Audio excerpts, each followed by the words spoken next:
Hello, नमस्कार, स्वागत है दोस्तों आप सभी का आज के इस क्लास में। तो दोस्तों आज शुरू कर रहे हैं हम हिस्ट्री के क्लास को। जैसा कि आप पिछले क्लास में पढ़ चुके हैं यूरोप में राष्ट्रवाद के ऑब्जेक्टिव्स को। तो आज हम हिस्ट्री के दूसरे चैप्टर समाज एवं साम्यवाद के ऑब्जेक्टिव क्वेश्चंस को पढ़ने वाले हैं। कौन से क्वेश्चंस? ऑब्जेक्टिव क्वेश्चंस को पढ़ने वाले हैं। तो ध्यान से पूरे क्लास के अंत तक बने रहिएगा और क्लास के अंत तक आप बने रहकर इस क्लास को देखते हैं तो उम्मीद करते हैं कि इस चैप्टर में आपको तो ऑब्जेक्टिव का डाउट नहीं रहेगा और एग्जाम में भी इससे बाहर आपको ऑब्जेक्टिव मिलने वाला नहीं है। यदि ये चैप्टर आप कंप्लीट कर लेते हैं तो लगभग इस चैप्टर पर आपकी पकड़ मजबूत हो जाती है। तो उम्मीद करेंगे कि अंत तक रहकर आप पूरे क्लास को एंजॉय करिएगा। तो चलिए शुरू करते हैं समाजवाद एवं साम्यवाद चैप्टर को। तो दोस्तों इस चैप्टर का पहला सवाल है हमारे सामने कि रूस की संसद को क्या कहते हैं। रूस का जो संसद है उसको क्या कहते हैं? तो रूस के संसद को दोस्तों ड्यूमा कहा जाता है। रूस के संसद को क्या कहा जाता है? ड्यूमा। नेक्स्ट दूसरा सवाल है मेरे सामने दोस्तों कि अंतर्राष्ट्रीय महिला दिवस की घोषणा किस वर्ष की गई थी? अंतर्राष्ट्रीय महिला दिवस की घोषणा किस वर्ष की गई थी? तो अंतर्राष्ट्रीय महिला दिवस की घोषणा 1975 में की गई थी। अंतर्राष्ट्रीय महिला दिवस की घोषणा कब की गई? 1975 ईस्वी में। तीसरा सवाल है मेरे सामने दोस्तों कि 1919 में थर्ड इंटरनेशनल की स्थापना किसने की? कब? 1919 में। किसकी स्थापना? तो थर्ड इंटरनेशनल की स्थापना किसने की थी? तो 1919 में थर्ड इंटरनेशनल की स्थापना लेनिन के द्वारा की गई थी। 1919 में थर्ड इंटरनेशनल की स्थापना किसने की? लेनिन द्वारा की गई थी। नेक्स्ट सवाल है चौथा नंबर मेरे सामने दोस्तों कि 1917 की पहली रूसी क्रांति किस नाम से जानी जाती है? 1917 में एक क्रांति होती है जो पहली रूसी क्रांति के नाम से जानी जाती है। तो 1917 में होने वाली पहली रूसी क्रांति को किस नाम से लोग जानते हैं? तो फरवरी क्रांति के नाम से जाना जाता है। 1917 में पहली जो रूसी क्रांति हुई वह फरवरी क्रांति के नाम से जानी जाती है। नेक्स्ट पांचवा नंबर सवाल है मेरे सामने कि नई आर्थिक नीति किसने लागू की? सवाल क्या है दोस्तों? नई आर्थिक नीति किसने लागू की? तो नई आर्थिक नीति लागू करने वाले व्यक्ति थे लेनिन। नई आर्थिक नीति लागू करने वाले व्यक्ति कौन थे? लेनिन। नेक्स्ट सवाल है मेरे सामने दोस्तों छठा नंबर सवाल कि लेनिन का उत्तराधिकारी कौन बना? लेनिन जो था उसका उत्तराधिकारी कौन बना? तो लेनिन का उत्तराधिकारी बनने वाला व्यक्ति था स्टालिन। स्टालिन जो है वह लेनिन का उत्तराधिकारी बना। नेक्स्ट सातवां नंबर सवाल है दोस्तों कि रूस में कृषक दास प्रथा का अंत कब हुआ? रूस में कृषक दास प्रथा का अंत कब हुआ? तो रूस में कृषक दास प्रथा का अंत होता है 1861 ईस्वी में। कब होता है? 1861 ईस्वी में रूस में कृषक दास प्रथा का अंत हुआ। नेक्स्ट सवाल है आठवां नंबर दोस्तों कि रूस में जार का अर्थ क्या होता है? रूस में जार का अर्थ पूछा जा रहा है। किसका अर्थ? जार का अर्थ रूस में क्या होता है? तो जार का अर्थ रूस में होता है रूस का सम्राट। जो जार होता है वह रूस का सम्राट होता है। जार किसे कहते हैं रूस में? तो रूस के सम्राट को जार कहते हैं। नेक्स्ट 9 नंबर सवाल है दोस्तों कि कार्ल मार्क्स का जन्म कहाँ हुआ? किसका जन्म? कार्ल मार्क्स का जन्म कहाँ हुआ? तो कार्ल मार्क्स का जन्म होता है दोस्तों जर्मनी में। कार्ल मार्क्स का जन्म कहाँ हुआ? जर्मनी में। नेक्स्ट सवाल है मेरे सामने 10 नंबर दोस्तों कि साम्यवादी शासन का पहला प्रयोग कहाँ हुआ था। साम्यवादी कौन सा शासन, साम्यवादी शासन का पहला प्रयोग कहाँ हुआ। या इसको और दूसरे तरह से भी पूछा जा सकता है कि विश्व का पहला समाजवादी देश कौन था। विश्व का पहला समाजवादी देश कौन था, तो विश्व का पहला समाजवादी देश रूस था। विश्व का पहला समाजवादी देश कौन था, रूस था। नेक्स्ट 11 नंबर सवाल है मेरे सामने दोस्तों कि निम्नांकित में कौन यूरोपियन समाजवादी नहीं था। ये 4 ऑप्शंस में कौन ऐसा ऑप्शन है जिसमें कोई ऐसा व्यक्ति है जो यूरोपियन समाजवादी नहीं था। तो यूरोपियन समाजवादी कौन नहीं था, तो वह व्यक्ति है कार्ल मार्क्स। कार्ल मार्क्स ही वह व्यक्ति है जो यूरोपियन समाजवादी नहीं था। ठीक है दोस्तों।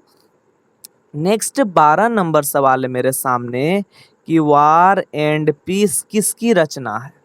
वार एंड पीस जो पुस्तक है वह किसकी रचना है, तो वार एंड पीस जो पुस्तक है वह टॉलस्टॉय की रचना है। तो वार एंड पीस एक बहुत ही प्रसिद्ध पुस्तक है। इसकी रचना किसने की, तो टॉलस्टॉय ने की। ठीक है। नेक्स्ट 13 नंबर सवाल है मेरे सामने दोस्तों कि बोल्शेविक क्रांति कब हुई। बहुत बड़ी क्रांति थी, नाम तो सुना ही होगा आप लोगों ने कि बोल्शेविक क्रांति कब हुई। बोल्शेविक क्रांति का नाम सुनबे किए होंगे। तो बोल्शेविक क्रांति जो है वह नवंबर 1917 में हुई। बोल्शेविक क्रांति कब हुई, नवंबर 1917 में। बोल्शेविक क्रांति कब हुई, नवंबर 1917 में। नेक्स्ट सवाल है दोस्तों 14 नंबर मेरे सामने कि लाल सेना का गठन किसने किया था। कौन सी सेना, लाल सेना। कौन सी सेना, लाल सेना का गठन किसने किया। लाल सेना का गठन करने वाला व्यक्ति कौन था, तो लाल सेना का गठन करने वाला व्यक्ति ट्रॉट्स्की था। लाल सेना का गठन करने वाला व्यक्ति कौन था, ट्रॉट्स्की। नेक्स्ट 15 नंबर सवाल है मेरे सामने दोस्तों कि लेनिन की मृत्यु कब हुई। कौन, लेनिन। लेनिन का मृत्यु कब हुआ, तो लेनिन का मृत्यु हुआ 1924 ईस्वी में।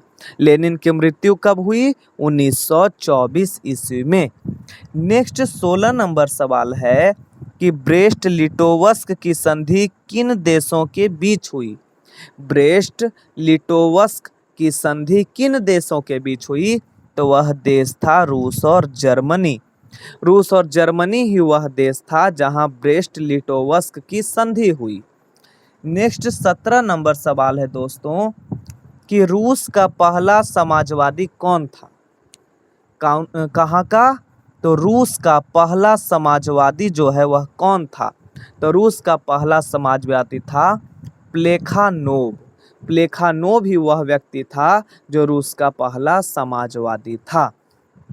नेक्स्ट 18 नंबर सवाल है दोस्तों कि रासपुतीन कौन था। कौन, रासपुतीन।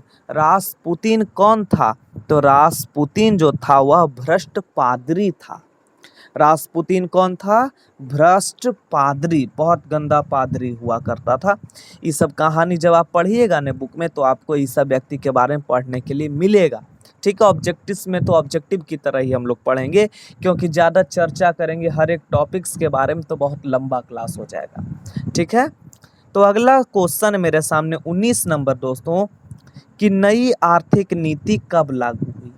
कौन सी नीति, नई आर्थिक नीति। तो नई आर्थिक नीति लागू हुई बाबू 1921 ईस्वी में। 1921 ईस्वी में नई आर्थिक नीति लागू हुई थी। नेक्स्ट 20वां नंबर सवाल है दोस्तों कि दास कैपिटल की रचना किसने की। पुस्तक का नाम है, बहुत प्रसिद्ध पुस्तक है एक, दास कैपिटल। उसकी रचना किसने की, तो दास कैपिटल का रचना किया कार्ल मार्क्स ने। दास कैपिटल की रचना करने वाला व्यक्ति कार्ल मार्क्स थे। नेक्स्ट 21 नंबर सवाल है दोस्तों कि रूस के सम्राट को क्या कहा जाता है। रूस का जो सम्राट होता है उसको क्या कहा जाता है, तो रूस के सम्राट को जार कहा जाता है। रूस के सम्राट को क्या कहा जाता है, जार कहा जाता है दोस्तों। नेक्स्ट 22 नंबर सवाल है मेरे सामने, मजदूर दिवस कब मनाया जाता है? मजदूर दिवस कब मनाया जाता है? तो मजदूर दिवस मनाया जाता है 1 मई को। मजदूर दिवस कब मनाया जाता है? 1 मई को। नेक्स्ट 23 नंबर सवाल है मेरे सामने कि अंतर्राष्ट्रीय महिला दिवस कब मनाया जाता है? अंतर्राष्ट्रीय महिला दिवस कब मनाया जाता है? तो अंतर्राष्ट्रीय महिला दिवस मनाया जाता है 8 मार्च को। अंतर्राष्ट्रीय महिला दिवस कब मनाया जाता है? 8 मार्च को। नेक्स्ट 24 नंबर सवाल है दोस्तों कि समाजवादियों का बाइबिल, कौन सा? समाजवादियों का बाइबिल किसे कहा जाता है? समाजवादियों का बाइबिल किसे कहा जाता है? तो समाजवादियों का बाइबिल दास कैपिटल को कहा जाता है। समाजवादियों का बाइबिल किसे कहा जाता है? दास कैपिटल को कहा जाता है। आ रहा है समझ में? नेक्स्ट 25 नंबर सवाल है दोस्तों कि कार्ल मार्क्स ने किसके साथ मिलकर कम्युनिस्ट घोषणा पत्र प्रकाशित किया? कार्ल मार्क्स ने किसके साथ मिलकर कम्युनिस्ट घोषणा पत्र प्रकाशित किया? तो कार्ल मार्क्स जो है वह एंजिल्स के साथ मिलकर, कौन? एंजिल्स, कौन? एंजिल्स के साथ मिलकर कम्युनिस्ट घोषणा पत्र, कम्युनिस्ट मैनिफेस्टो प्रकाशित किया था। नेक्स्ट 26 नंबर सवाल है मेरे सामने कि जार निकोलस द्वितीय की पत्नी जरीना किस देश की राजकुमारी थी? जार निकोलस द्वितीय जो है उसकी पत्नी जरीना किस देश की राजकुमारी थी? तो वह राजकुमारी थी ब्रिटेन की। जार निकोलस द्वितीय की पत्नी जरीना ब्रिटेन की राजकुमारी थी। नेक्स्ट 27 नंबर सवाल है दोस्तों कि साम्यवादी घोषणा पत्र के लेखक कौन थे? साम्यवादी घोषणा पत्र जो था उसके लेखक कौन थे? तो साम्यवादी घोषणा पत्र के लेखक कौन थे? कार्ल मार्क्स और एंगल्स। कार्ल मार्क्स और एंगल्स साम्यवादी घोषणा पत्र के लेखक थे। आ रहा है समझ में? नेक्स्ट 28 नंबर सवाल है मेरे सामने कि निम्नलिखित में से किसे साम्यवाद के संस्थापक के रूप में जाना जाता है? कौन वह व्यक्ति है जिसे साम्यवाद के संस्थापक के रूप में जाना जाता है? तो साम्यवाद के संस्थापक के रूप में कार्ल मार्क्स को ही जाना जाता है। कार्ल मार्क्स को ही साम्यवाद का संस्थापक कहा जाता है। नेक्स्ट सवाल है दोस्तों 29 नंबर कि दास कैपिटल का प्रकाशन किस वर्ष हुआ था? किसका प्रकाशन? दास कैपिटल का प्रकाशन किस वर्ष हुआ था? तो दास कैपिटल का प्रकाशन होता है 1867 में। दास कैपिटल का प्रकाशन कब होता है? 1867 में। दास कैपिटल का प्रकाशन कब होता है? 1867 में। नेक्स्ट 30 नंबर सवाल है दोस्तों कि जो रूस की बोल्शेविक क्रांति थी उसका नेतृत्व किसने किया? कौन सी क्रांति? तो रूस की बोल्शेविक क्रांति। कौन सी क्रांति थी? रूस की बोल्शेविक क्रांति। उसका नेतृत्व किसने किया? क्या नेतृत्व किसने किया? तो उसका नेतृत्व करने वाला व्यक्ति है लेनिन। लेनिन ने रूस के बोल्शेविक क्रांति का नेतृत्व किया। नेक्स्ट 31 नंबर सवाल है दोस्तों कि खूनी रविवार किसे कहा जाता है? खूनी रविवार, कौन सा रविवार? खूनी रविवार किसे कहा जाता है? तो खूनी रविवार 1905 ईस्वी के रविवार को कहा जाता है। खूनी रविवार किसे कहा जाता है? तो 1905 ईस्वी के रविवार को कहा जाता है। नेक्स्ट सवाल है दोस्तों 32 नंबर कि बोल्शेविक दल का कार्यक्रम अप्रैल थीसिस किसने लिखा था? किसका? बोल्शेविक दल का एक कार्यक्रम था जिसका नाम था अप्रैल थीसिस। उस अप्रैल थीसिस को किसने लिखा? तो वह लिखने वाले व्यक्ति थे लेनिन। लेनिन बोल्शेविक क्रांति के कार्यक्रम अप्रैल थीसिस को लिखे थे। नेक्स्ट सवाल है मेरे सामने दोस्तों, देखिएगा ध्यान से कि 33 नंबर कि रूस में अल्पमत वाला दल क्या कहलाता? रूस में जो कम मत वाला दल था उसको क्या कहते थे? तो उसको कहते थे मेंशेविक। रूस में अल्पमत वाला दल जो है वह मेंशेविक कहलाता था। रूस में अल्पमत वाला दल मेन सेबी कहलाता था। नेक्स्ट 34 नंबर सवाल है दोस्तों कि अंतर्राष्ट्रीय महिला दिवस की घोषणा किस संस्था ने की? किसकी अंतर्राष्ट्रीय महिला दिवस की घोषणा? अंतर्राष्ट्रीय महिला दिवस की घोषणा किस संस्था के द्वारा की गई? तो वह संस्था है संयुक्त राष्ट्र संघ। संयुक्त राष्ट्र संघ के द्वारा अंतर्राष्ट्रीय महिला दिवस की घोषणा हुई है। आ रहा है समझ में? नेक्स्ट सवाल है मेरे सामने दोस्तों 35 नंबर कि रूस में प्रतिनिध्यात्मक संस्था ड्यूमा का गठन कब हुआ? रूस में प्रतिनिध्यात्मक संस्था, रूस में कौन संस्था? प्रतिनिध्यात्मक संस्था ड्यूमा का गठन किस वर्ष हुआ? तो रूस में प्रतिनिध्यात्मक संगठन ड्यूमा का गठन 1905 में होता है। रूस में प्रतिनिध्यात्मक संस्था ड्यूमा का गठन 1905 में हुआ। नेक्स्ट 36 नंबर सवाल है दोस्तों कि किस संधि के तहत रूस प्रथम विश्व युद्ध से बाहर हो गया? किस संधि के तहत रूस जो है वह प्रथम विश्व युद्ध से बाहर हो गया? किस संधि के तहत रूस प्रथम विश्व युद्ध से बाहर हो गया? तो वह संधि है ब्रेस्ट लिटोवस्क की संधि। ब्रेस्ट लिटोवस्क की संधि के बाद रूस जो है वह प्रथम विश्व युद्ध से बाहर हो जाता है। रूस प्रथम विश्व युद्ध से ब्रेस्ट लिटोवस्क की संधि के द्वारा बाहर हो जाता है।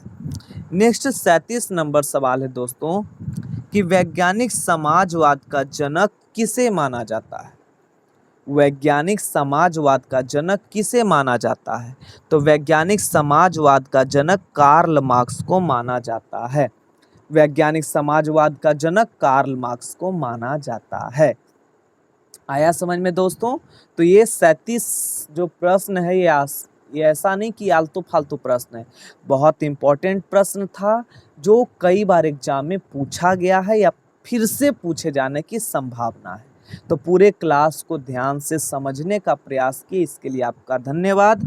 तो आपको वीडियो देखने के लिए थैंक यू, और क्लास में कंटिन्यू आप बने रहिए ताकि जो भी क्लास का अपडेट रहता है वो आपको मिलता रहे। दूसरी बात, ऑब्जेक्टिव के अलावा यदि किसी टॉपिक्स को लेकर आपको डाउट रहता है किसी सब्जेक्ट में, तो आप हमें कमेंट के माध्यम में बता सकते हैं ताकि उसी टॉपिक्स का वीडियो हम आपको अच्छे से समझा के बना सकें, आपके तक पहुंचा सकें, टॉपिक को आपको बता सकें टॉपिक्स के बारे में। तो टॉपिक्स के बारे में हम बताएं आपको, टॉपिक्स में आपको प्रॉब्लम न रहे, ऐसा कोई डाउट वाला टॉपिक है तो आप कमेंट के माध्यम से हमें बता सकते। चलिए, बहुत बहुत धन्यवाद। इसके बाद मिलते हैं। अब जैसा आपको क्लास लगता है कमेंट में हमको बताइएगा। चलिए, बहुत बहुत धन्यवाद। जय हिंद, जय भारत। मिलते हैं नेक्स्ट क्लास में।